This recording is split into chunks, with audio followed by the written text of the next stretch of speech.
Kadang ada orang minta itu sesuai kebutuhan, dikasih oleh Allah. Nih, yang kamu butuhkan nih, kalau lebih daripada ini berbahaya. Ya Allah, aku ingin jadi direktur, jadinya manajer. Ya Allah, mobil ya Allah, motor dapat. Paham sampai sini? Saya ingin katakan, kalau Anda ucapkan bismillah, bismillah, bismillah, tapi kedekatan dengan Allah nggak ada, bagaimana doa bisa dikabulkan? Bagaimana jawaban bisa muncul? Mustahil. Sampai 1000 kali latihan, 2000 kali, 3000 kali, tapi Anda nggak ada kedekatan dengan Allah. Dan kedekatan itu ditunjukkan langsung, kata Allah, dengan ibadah. Dia orang yang dekat dengan Allah itu kelihatan ibadahnya, kelihatan. Yang kedua lewat akhlak. Ingat ya, ingat baik-baik. Pertama, nampak kalimat bismillah itu menunjukkan kedekatan seorang dengan Allah pada ibadah. Lihat sholatnya, lihat sunnahnya, lihat bacaan Qur'annya, lihat tilawahnya, lihat bangun malamnya, lihat doanya. Setelah itu hasil ibadahnya nampak pada akhlak. Karena setiap ibadah itu terkorelasi dengan akhlak. Sholat itu ibadah. Apa fungsi sholat? Akhlak. Inna sholata tanha anil fakhsya'i wal munkar. Anda sholatnya bagus secara syariat fiqih, rajin kuantitasnya, rajin, sunnah dikerjakan, tahajud dikerjakan, Masya Allah, bacaan bagus. Cuman sayang, pendalaman tidak ada, dampak gak muncul, akhlaknya tidak muncul. Mohon maaf, sholat iya, narkoba iya, sholat iya, korupsi iya, ada yang salah. STMJ, sholat terus maksiat jalan. Paham ya? Nah, ini bagian yang pertama. Jadi ukurannya kedekatan dengan Allah nampak pada ibadah, terukur lewat akhlak. Itulah ba dalam makna ilsaq wal musahabah. Paham di sini? Kita bahas dua dulu di sini ya. Ini kalau 14 ya nanti saya tunjukkan lewat kalimat-kalimat yang lainnya. Sekarang saya beri bocoran dulu sebentar. Jika ba dua ini benar, ilsaq dengan musahabah, maka akan muncul yang ketiga, yaitu istighraq, atau yang keempat at-tab'id min duni tahdid, atau yang ketiga at-tab'id ma'a tahdid. Istighraq pernah kita bahas di awal pertemuan yang kemarin. Semua hal yang terkait dengan keseluruhan tanpa batas, komprehensif, holistik semua. Maka kalau Anda dekat dengan Allah Subhanahu wa taala, maka semua yang Anda butuhkan dalam kehidupan Allah akan cukupkan. Allah akan limpahkan. Karena itu nanti rahasianya kenapa datang Ar-Rahman dan Rahim setelahnya. Rahman, pemberian dalam urusan dunia. Maka semua kebutuhan dunia Anda, kalau Anda dekat dengan Allah, istighraq semua diberikan. Sakit Allah sembuhkan. Orang datang ke rumah sakit, Anda cukup kemudian Allah, ya Allah, bismillahirrahmanirrahim, beri kesembuhan. Kadang dokternya datang sendiri, kadang obatnya dikirimkan ke tempat Anda. Anda jangan ke rumah sakit, dokternya datang ke tempat Anda. Anda ke rumah sakit, obatnya dikirimkan ke Anda. Anda bahkan gak bilang saya sakit, beritanya nyampe, didoakan oleh orang, semoga lekas sembuh. Padahal Anda aja belum berdoa. Itu anugerah, kawan. Itu nikmat, Abdul. Biasa.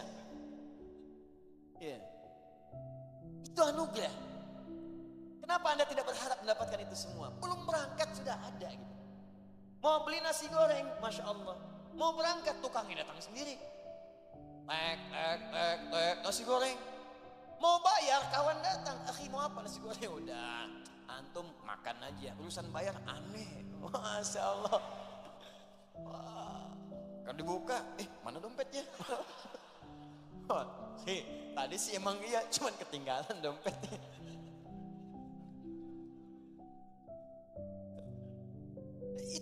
Dan itu nyata, teman-teman, ada. Nyata. Cuma kembali kepada kita, realitas itu mau kita dapatkan atau tidak. Rahman, ya Rahman. Rahman, sifat pemberi semua urusan dunia. Rahman itu mencakup muslim, non-muslim, beriman, tidak beriman. Standar yang umum, universal dapat. Standarnya apa? Pekerjaan. Misal, hukum kaya itu tidak melekat iman. Kaya itu melekat pada aktivitas, ikhtiar, pekerjaan. Jadi jangan katakan kalau ada non-muslim bekerja keras, kaya. Jangan katakan kok nggak beriman bisa kaya. Hukum mau kaya itu bekerja. Tapi kalau pengen berkah kekayaannya dan pengen cepat mendapatinya, iman. Berkah antum di situ. Makanya orang beriman dulu mau kaya gampang. Kaya gampang. Orang dulu Abdurrahman bin Auf itu modalnya cuma pakaian. Mau kaya gampang, 3 bulan kaya. Setahun kapak terbuat dari emas. Setahun. Anda bayangkan. Bayang ya. Itu dahsyat luar biasa. Kecil Rahman, dapat kita Rahim, anugerah akhirat yang terindah, khusus bagi yang beriman saja. Anda mau dapat apa? Surga. Kalau cuma surga, semua minta surga. Mintakan surga yang paling tinggi. Mintakan surga di samping Nabi Muhammad SAW. Mintakan surga yang langsung berdekatan dengan Allah Subhanahu wa taala. Mintakan surga yang bisa menatap Allah Subhanahu wa taala tertinggi. Lebih dekat dengan Allah, semakin dekat Anda mendapatkan anugerah terindah. Karena itulah diakhiri dengan kalimat Ar-Rahman Ar-Rahim. Ar-Rahman Ar-Rahim. Kalau nggak butuh semua, sebagian tabi'in. Ya Allah, saya nggak pengen jadi terlalu kaya, Allah takut sombong. Gak apa-apa, yang penting yang kamu butuhkan saya berikan. Tabi'id ma'atahdi, terbatas pada kebutuhannya saja. Makanya ada orang minta itu sesuai kebutuhan, dikasih oleh Allah. Nih, yang kamu butuhkan nih, kalau lebih daripada ini berbahaya. Ya Allah, aku ingin jadi direktur, jadinya manajer. Ya Allah, mobil ya Allah, motor dapatnya. Motor, aku berikan kau motor, aksesnya lebih cepat, terbebas dari kemacetan, jalanan indah, bisa berkelok-kelok engkau lewat. Mobil kamu dikhawatirkan ketika akan keluar, bahkan tak bisa buka pintu. Ya, harus ada ajudan, harus ada ini, ada itu. Hidup kamu jadi berat nantinya. Dapat dia mobil, dapat dia motor, dapat sepeda. Ya Allah, aku ingin sepeda motor ya Allah. Aku kabulkan. Motornya aku tunda. Kan bagian kedua, sepeda motor. Motornya nanti, sepeda dulu. Jadi sepeda. Oke, dapat. Indah. Dunia itu gimana ya? Saya kadang bingung orang tuh berantem masalah dunia. Padahal hukumnya kecil gitu, gak ada delay ya. Jadi apa? Allah kan kasih rumus dekat dengan Allah, jadi jadi kecil. Tidak ada orang sedih masalah dunia, ada orang berantem masalah dunia. Ya Allah, kenapa gitu kan? Dua orang berebut pekerjaan sambil berkelahi, berebut mobil sampai saling tusuk, saling meninggal dua-duanya. Mobilnya nggak ada yang dapat. Saya suka ketawa gitu kan. Apa yang mau direbutin itu? Ya, rebutan sendal, rebutan kamera, rebutan ini, ngapain? Ngapain dunia? Kita tinggalin. Kalau bukan Anda meninggalkan dunia duluan, dunia meninggalkan Anda duluan. Makanya bismillah. Pakai itu, ya nggak sembarangan. Rahman dapat, Rahim dapat kita. Dan disitulah kita mendapatkan tanda di sisi Allah Subhanahu wa taala. Apa itu tanda bahasa Arabnya? Wasmun. Kalau disatukan dengan ba, hilangkan wawunya. Ganti dengan alif. Kalau pengen cepat, hilangkan alifnya, langsung sin dengan mim, gabungkan dengan ba. Bismillah. Ini asalnya dari kata ismun. Ismun ini pendapat pertama dari kata wasmun, yang berarti tanda yang melekat. Ini saya tidak bicara terjemahan ya. Kalau terjemahan ini makna umum. Ismun diartikan nama dalam bahasa Arab. Ismun, nama, masmuka, siapa namamu hai lelaki. Masmuki, siapa namamu hai perempuan. Mas Karyo, namanya Karyo.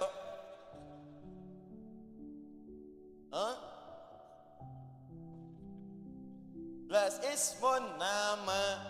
Itu kalau bahasa Arab biasa, standar nama. Masmuka, siapa namamu. Paham? Tapi kalau kita kaji lebih dalam, apa asal kata ismun ini? Waqala al-Kufiyuna, waqala al-Basriyuna, ahli nahu dari Kufa, ahli nahu dari Basra. Orang-orang pakar bahasa Arab mengatakan pendapat pertama, ismun berasal dari kata wasmun, yaitu sesuatu tanda yang melekat. Kenapa ismun dikatakan dengan nama? Karena nama itu menjadi tanda yang membedakan dia dengan orang lain. Ini Abdul, ini Adi. Saya panggil Adi, nengok yang ini. Abdul, nengok yang ini. Asep, nengok yang di belakang. Hussein, nengok yang di kiri. Michael, nengok di kanan. John, nengok yang di depan. Nama. Karena itu ketika diberikan nama, menjadi tanda dia untuk dibedakan dengan orang lain. Adi yang ini, Adi Hidayat yang ini. Adi, dua-duanya nengok. Bukan yang itu kok, Adi Hidayat. Yang ini berarti apa mas? Bukan Hidayat yang ini, Adi Hidayat Nur Salim. Yang itu. Setiap diberikan nama, tambah untuk membedakan satu dengan yang lainnya. Karena itu setiap nama yang melekat, mau disingkat, mau tidak disingkat, pasti membedakan satu dengan yang lain. Nih, saya berikan gambaran. UAS, singkatan. Siapa yang terbayang? Ustaz Abdul Samad. Doakan, tadinya lancar, sudahnya insya Allah lancar. Ya kan? Kembali ke tanah air, berdakwah dengan baik, terima masyarakat, dan insya Allah dijaga oleh Allah Subhanahu wa taala. Uben, siapa yang terbayang? Ustaz Bakhtiar Nasir. Kita doakan baik, sehat, ya, dikuatkan oleh Allah, diikhlaskan dalam berdakwah, dia kesehatan, dapat. Wahab, Hidayat. Ya. Itu yang lain. Doakan Allah ampuni dosanya, masih banyak maksiatnya, semoga Allah ampuni. Itu aja. Selesai. Jadi setiap kita mendapatkan itu nampak. Makanya pasti ketika nggak ada akan dicari. Ya. Ayo singkat silakan, tapi akan spesifik menunjuk pada orangnya. Ya. UAH, Ustaz Adi Hidayat, UAS, Ustaz Abdul Somad, UBN, Ustaz Bakhtiar Nasir, ya. Ustaz Yahya Kusmayanto, Kuya. Ya. Bisa, contoh. Paham ya? Nah, jadi inilah wasmun. Bismillah, kalau kita kaitkan dengan Allah, orang-orang yang dekat dengan Allah Subhanahu wa taala, yang selalu membangun kedekatan dengan ibadah tadi, dengan akhlak, maka dia akan mendapat tanda spesial di hadapan Allah Subhanahu wa taala. Ditandain tuh hamba tuh. Disebut-sebut namanya oleh Allah. Beda dengan yang lain. Maka turun kalimat fadhkuruni adzkurkum. Kamu nyebut saya sebut kamu. Banyak hamba yang disebut oleh Allah Subhanahu wa taala. Di antaranya adalah hamba-hamba yang sering rajin ke majlis ilmu. Itu hamba spesial. Ibadahnya di majlis ilmu supaya punya ilmu. Ilmu dipakai dalam amal. Orang seperti disebut oleh Allah. Majtama'a qaumun fi baitin min buyutillahi. Enggak pernah orang kumpul-kumpul di satu rumah di rumah Allah Subhanahu wa taala. Datang ke masjid, datang ke majlis ilmu. Orang kumpul-kumpul di gelanggang, orang kumpul-kumpul misalnya di Medan, kumpul-kumpul di pasar, di macam-macam, dia datang ke majlis ilmu. Yatluna kitab Allah, untuk belajar Al-Quran. Wa yatadarasunahu fima bainahum. Dia kaji, dia tafsirkan, dia diskusi, dia dapatkan maknanya. Kecuali dia mendapatkan 4 hal. Allah berikan 4 kemuliaan. Ghasyiyatuhumur rahmah. Sepanjang dia belajar itu, rahmat Allah diliputkan di atasnya. Mau minta apa? Nazalat alaihimus sakinah. Maka akan diberikan ketenangan dalam jiwanya. Makanya orang pulang dari majlis ilmu itu hatinya serasa lebih tenang. Kalau nggak percaya silahkan ya. Waktu berangkat dengan waktu pulang akan beda. Ada suasana hati yang lain. Kalau Anda datang ke majlis saya, tidak merubah diri Anda, pulang dari sini nggak ada getaran, nggak ada apa-apa, tinggalkan saya, cari ustaz lain. Akan beda. Anda datang akan beda. Makanya banyak majlis diburu sebelum dibuka. Dimulai maghrib, datang subuh, datang pagi, ada yang nginep, datang siang. Apa yang mau dicari? Snack nggak ada. Dulu waktu masih sedikit ada. Sekarang nyari sendiri. Aku ada insya Allah. Samping ada, isan mat lengkap gitu kan.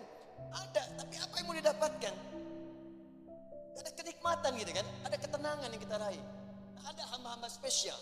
Ghasyiyatuhumur rahmah. Nazalat alaihimus sakinah. Perhatikan kalimatnya belum selesai. Ya hafathumul malaika. Dan orang-orang ini akan diliputi oleh malaikat. Jangan dikira kosong, jangan dikira di padat banyak orang, ada yang berdiri.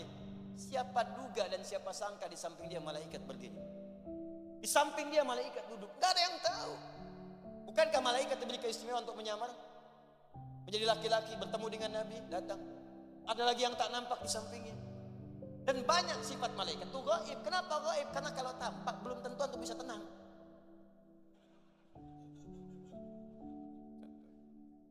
Samping malaikat. Siapa? Malaikat maut.